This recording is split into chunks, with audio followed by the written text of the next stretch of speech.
আমি একজন কলেজে পড়ুয়া একজন ছাত্র। আমি আমার ভাবির সাথে 100 বারের বেশি জেনা করে ফেলেছি, এখনও জেনা বাদ দিতে পারছি না। এখন আমার করণীয় কি?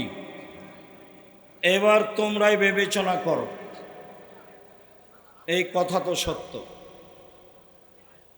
রাতে উঠে কান্নাকাটি করো আল্লাহর কাছে। একবার পা পিছলে গেলে সেখান থেকে ভালো হওয়া খুব কঠিন।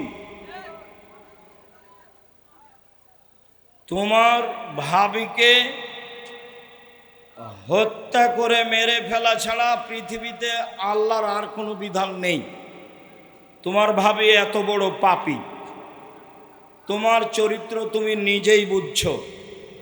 অতএব যুবক যুবতী যারা এখানে আছো, সাবধান, এই কথা যেন তোমাকে সংশোধন করে।